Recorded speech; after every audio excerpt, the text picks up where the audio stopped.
সুপ্রিয় শিক্ষার্থীবৃন্দ, আসসালামু আলাইকুম। করোনাকালীন এই সময়ে আমরা আমাদের ল্যাবরেটরি স্কুলের পক্ষ থেকে অনলাইন ক্লাসে আমরা সবাইকে স্বাগত জানাচ্ছি। আমাদের আজকের যে বিষয়টি নিয়ে আমরা আলোচনা করব, এটা নবম এবং দশম শ্রেণীর গ্রামার অংশে ট্যাগ কোশ্চেন সংক্রান্ত। আমরা ট্যাগ কোশ্চেনের টুকিটাকি সকল বিষয়গুলো শীটের মাধ্যমে আমরা বোর্ডে এটা প্রদর্শন করব এবং পাশাপাশি আমি পাশ থেকে ধারাবাহিকভাবে প্রত্যেকটা পয়েন্টের উপরে সুনির্দিষ্ট আলোচনা করব।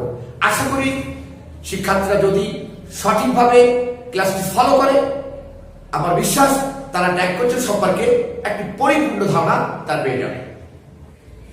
প্রিয় শিক্ষার্থীবৃন্দ, আমরা আজকে যে বিষয়টি আলোচনা করছি সেটি ট্যাগ কোশ্চেন।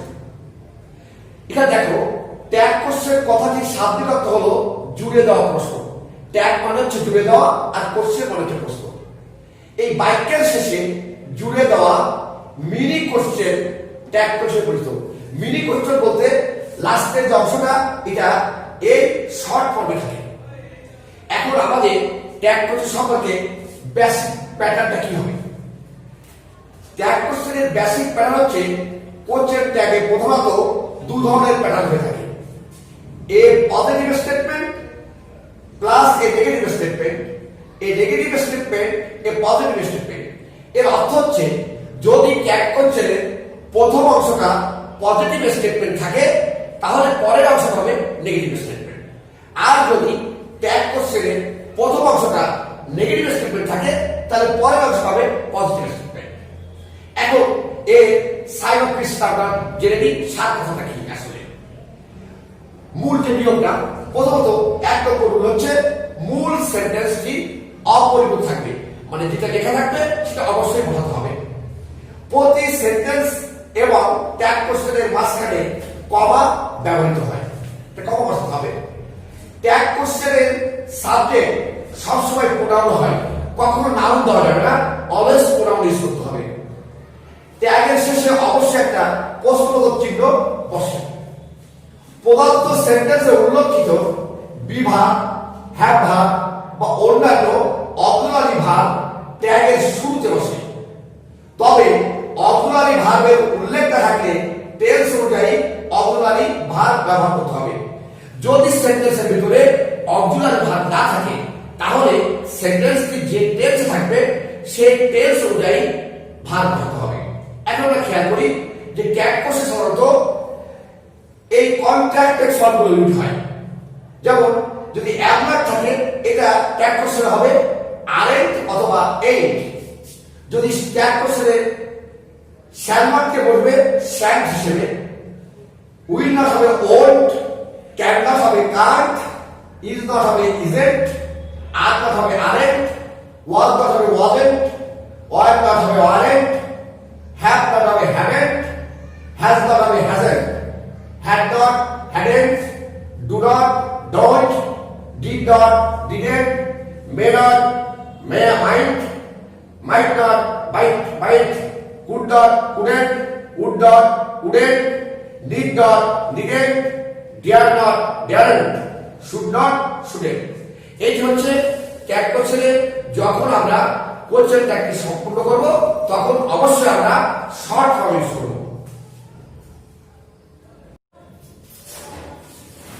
প্রিয় শিক্ষার্থী বন্ধুরা, এবার তোমরা বোর্ডে থেকে খেয়াল করো, এখানে লেখা আছে some important rules. A statement with auxiliaries. যে সমস্ত বাক্যে অক্সিলারি ভার্ব ইউজ করা হয়, সেই বাক্যগুলোর কথা বলা হচ্ছে। এর রুলটা হচ্ছে, অক্সিলারি ভার্ব যেমন am, shall, will, can, এই পদ্ধতিকে নিম্নোক্ত ট্যাগ কোশ্চেনে প্রদান করতে হবে। নিম্নোক্ত ভাবে কিরকম? যেমন I am a student, এখানে একটা অক্সিলারি ভার্ব, আবার এটা মেইন ভার্ব হিসেবে ইউজ হয়েছে। তো am থাকলে আমরা দেখেছি এখানে কন্ট্রাক্টেড ফর্ম ইউজ করতে হবে। তাহলে amটা হয়ে যাবে aren't, আর এখানে সাবজেক্ট আছে I যেহেতু প্রোনাউন, এটা কোনো পরিবর্তন নাই, প্রয়োজন নাই, এই জন্য আইটা বসে গেল আরেন্ট সে চিহ্ন করছে। উই শ্যাল গো দেয়ার, আমরা জানি শ্যালকে কন্ট্রাক্টেড ফর্ম হবে শ্যাল, আর সাবজেক্ট উই বসে আছে।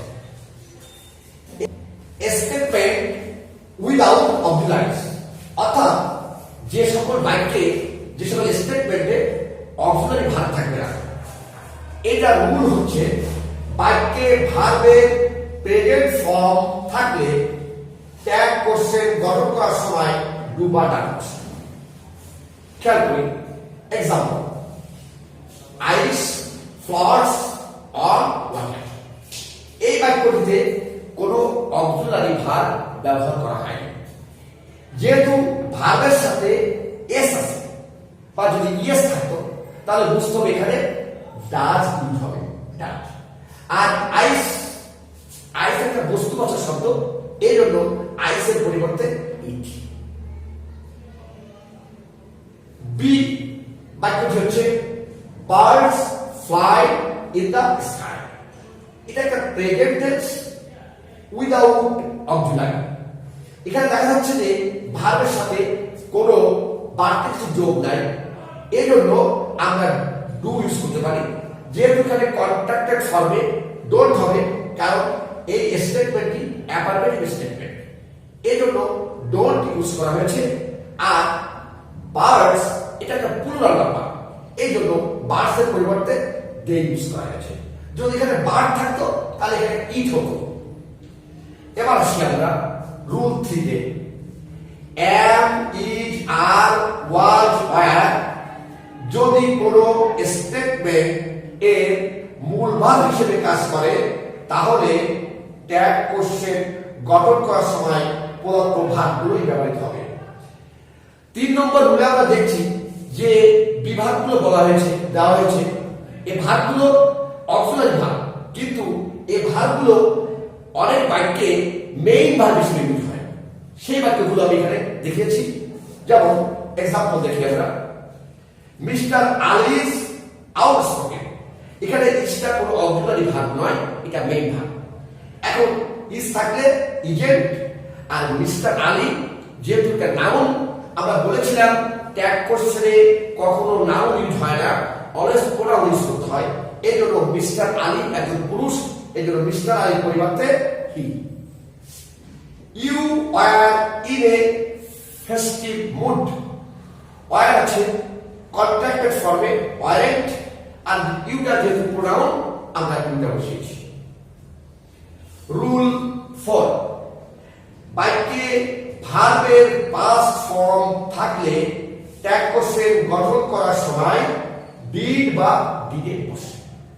খেয়াল করি আমরা উদাহরণে, the girl sang a song।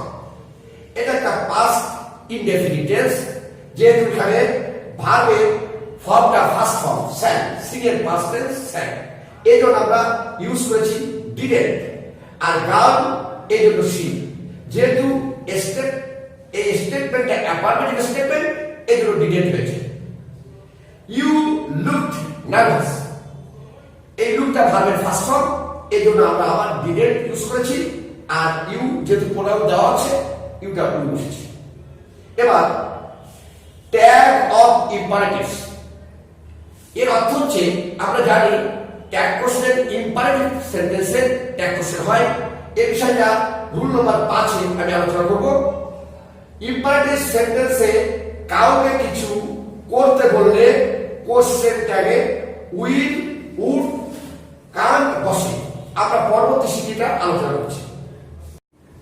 আমরা লক্ষ্য করি এক্সাম্পলটি, ওপেন দ্য ডোর।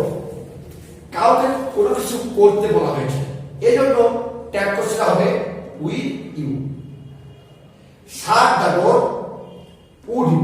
কারণ আমরা বলেছিলাম কাউকে কোনো কিছু করতে বলা হলে এখানে will you, would you, can you এর যে কোনোটাই ইউজ করা যাবে। যেহেতু ইম্পারেটিভ সেন্টেন্সে এখানে সাবজেক্টের উল্লেখ থাকে না, যেখানে সাবজেক্টের উল্লেখ থাকে না সেখানে সাবজেক্ট অলওয়েজ সেকেন্ড পারসন হয় এবং সেটা ইউ। আমরা এবার রুল 6 এ যাচ্ছি। ইম্পারেটিভ সেন্টেন্সে কাউকে কিছু করতে আহ্বান বা আমন্ত্রণ জানানো একটি ব্যতিক্রম। এখানে হচ্ছে ওন্ট আমরা এক্সাম্পলস দেখি। ইট সাম সুইটস, কাউকে আহ্বান করা হচ্ছে ফল খাওয়ার জন্য, এই জন্য ওল্ড। হ্যাভ এ ড্রিঙ্ক, এটাও আহ্বান বা আমন্ত্রণ জানানো হচ্ছে, এই জন্য ওল্ড। এবার দেখি রুল নাম্বার 7। ইম্পারেটিভ সেন্টেন্সে যা করা উচিত এবং না করাটা ঠিক নয় এরকম বুঝালে ট্যাগে কাউন্ট বসে। আমরা লক্ষ্য করি উদাহরণগুলোতে, ওয়ার্ক হার্ড টু সাকসিড, সফল হওয়ার জন্য পরিশ্রম করো, কঠোর পরিশ্রম করো। মানে কঠোর পরিশ্রম না করলে সফল হওয়া যাবে না। এই জন্য বলছে যে যা করা উচিত এবং না করাটা ঠিক নয়। এক্ষেত্রে ট্যাগ কোশ্চেনে কারেন্ট ইউ বসে। বি নম্বর উদাহরণটা দেখি আমরা। Take medicine to get rid of fever, জ্বর থেকে মুক্ত হওয়ার জন্য ওষুধ গ্রহণ করো। এই যে বাক্যটা লিখছি, না করাটা ঠিক নয়, কারণ জ্বর হলে ওষুধ খেতে হবে, ওষুধ না খাওয়ালে না খেলে জ্বর হবে না।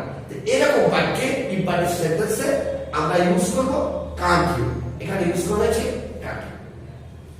এবার আসি রুল আগে। নেগেটিভ ইম্পারেটিভ সেন্টেন্সের ক্ষেত্রে ট্যাগে উইল বসে। নেগেটিভ ইম্পারেটিভ সেন্টেন্স এর অর্থ হচ্ছে যে বাক্যের শুরুতে ডোন্ট বসে বা নেভার বসে। এক্সাম্পল খেয়াল করি যে ডোন্ট মেক এ নয়েজ, এই বাক্যটা ইম্পারেটিভ সেন্টেন্স কিন্তু এটা নেগেটিভ ইম্পারেটিভ। এইরকম বাক্যের ক্ষেত্রে উইল বসে। আমরা বি নম্বর এক্সাম্পল দেখি, নেভার টেল এ লাই। এখানে ডোন্ট ইউজ করা হয়নি, এটা নেভার ইউজ করা হয়েছে। নেভারটা দিয়ে বাক্যটা নেগেটিভ হয়েছে, কখনো মিথ্যা বলো না। এখানে ট্যাগ কোশ্চেনে উইল বসে। আমরা এবার রুল 9 খেয়াল করি। ইম্পারেটিভ সেন্টেন্সে প্লিজ কাইন্ডলি থাকলে ট্যাগে ক্যান বসে। আমরা এক্সাম্পল উদাহরণ খেয়াল করি। Please give me a glass of milk, বাক্যের শুরুতে প্লিজ ব্যবহার করা হয়েছে, এই জন্য এখানে ট্যাগ কোশ্চেনে হবে ক্যান ইউ। বি নম্বর, kindly tell me the truth.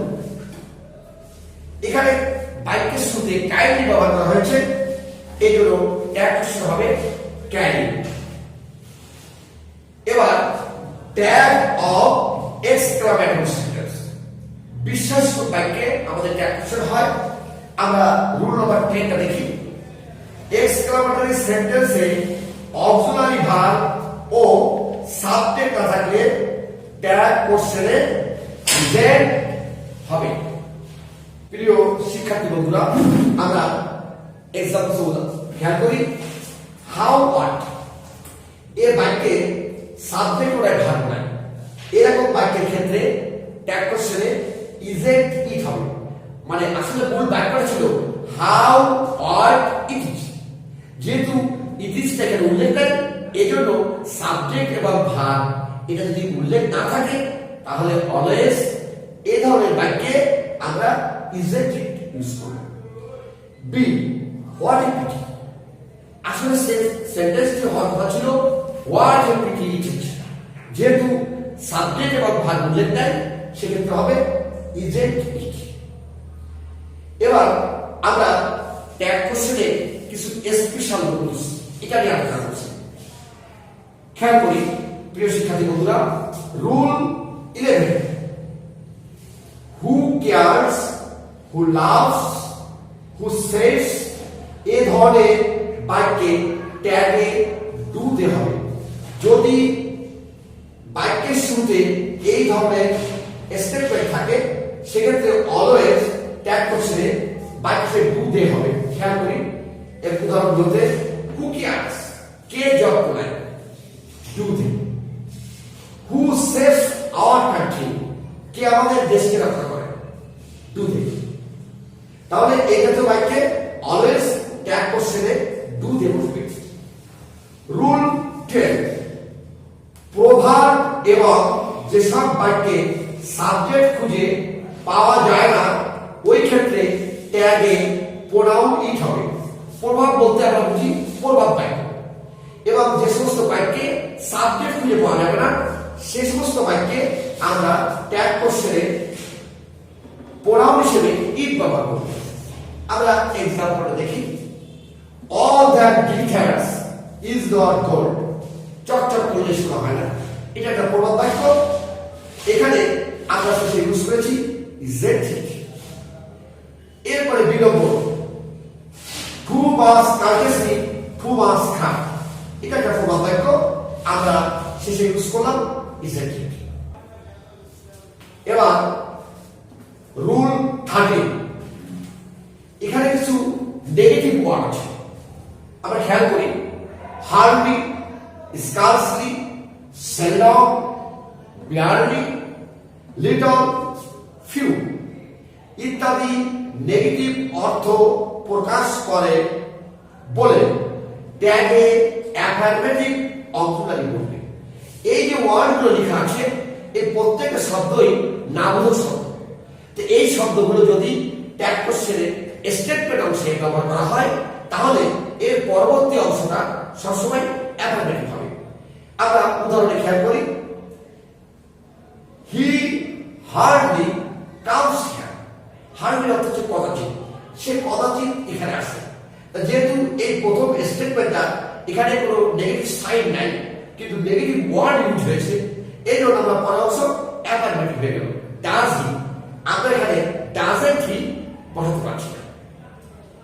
Rule 14, nobody, no one, everybody, none, someone ইত্যাদি ক্ষেত্রে প্রোনাউন দেবস।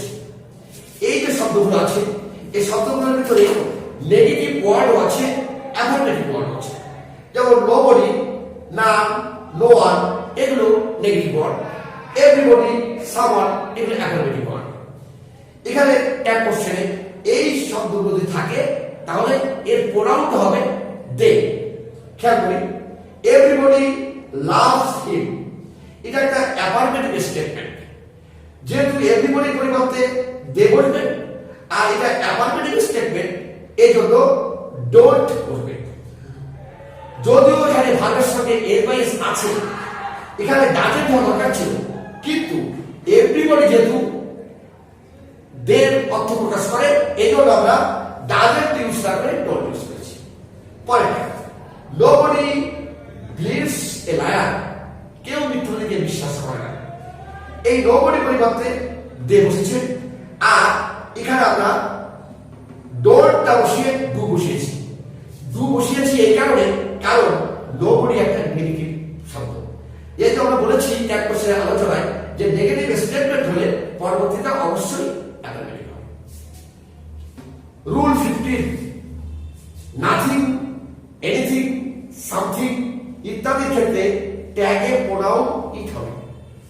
আমরা জানি থিং যুক্ত যে কোনো শব্দ অলওয়েজ ইট, নাথিং, এনিথিং, সামথিং অলওয়েজ ইট হিসেবে ইউজ হয়। যেমন এক্সাম্পল, নাথিং ওয়াজ হ্যাপেন্ড, তাহলে এখানে ওয়াজ আছে, ওয়াজ ইট, কারণ নাথিং এর পরিবর্তে ইট বসেছে। এবার রুল 17, ডিয়ার, নিড ইত্যাদি যখন মূল ভাব হিসেবে ব্যবহৃত হবে তখন টেন্স অনুসারে ডু, ডাজ, ডিড বসে, আর মোডাল হিসেবে ব্যবহৃত হলে এগুলো দিয়েই ট্যাগ করতে হবে। আমরা এখানে দুটো ভাব দেখিয়েছি, এই দুটো ভাব মোডাল হিসেবে বসতে পারে, এটা মেইন ভার্বে বসতে পারে। এখানে নিয়মে উল্লেখ করা হয়েছে, যেমন হি ডিয়ার্স টু গো, এই বাক্যে এই ডিয়ার ভার্বটি মেইন ভার্ব হিসেবে ব্যবহৃত হয়েছে, কারণ he third person singular number, এই জন্য আমরা ভার্বের সাথে এর বা এর যোগ করেছি। এই জন্য এটা প্রেজেন্ট ইনডেফিনিট টেন্স, এই জন্য আমরা ব্যবহার করেছি ডাজেন্ট হি। আর বি নম্বরে he need not by anything, এখানে হির পরে নিড বসছে, এখানে প্রয়োজন ছিল হি নিডের সাথে এস বা ই এর যোগ করা, যেহেতু এখানে এস বা ই এর যোগ করা নাই অর্থাৎ নিড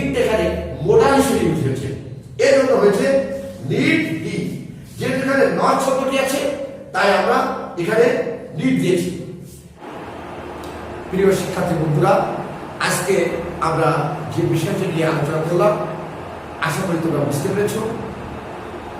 ভিডিওটি তোমরা বারবার দেখবে।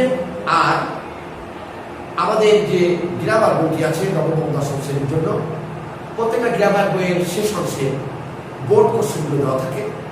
তোমরা ইংরেজি দ্বিতীয় পত্রে 2018 এবং 19 সালে সকল বোর্ডে ট্যাগ করছেন যে অংশটি আছে, এটা তোমরা অনুসরণ করবে। যদি কোনো সমস্যা বোধ করো তাহলে তোমরা কমেন্টস করবে এবং আমাদের সাথে যোগাযোগ করবে। অবশ্যই আশা করি তোমরা ট্যাগ কোশ্চেন সম্পর্কে তোমাদের একটি ভালো ধারণা হবে এবং তোমরা একটু সহজে করতে পারবে। তো সবাইকে ধন্যবাদ জানাচ্ছি। আগামী দিনে অন্য কোনো ক্লাস দিয়ে, বিষয়ের উপর ক্লাস দিয়ে তোমাদের সামনে আবার হাজির হব। সবাইকে শুভেচ্ছা এবং ধন্যবাদ।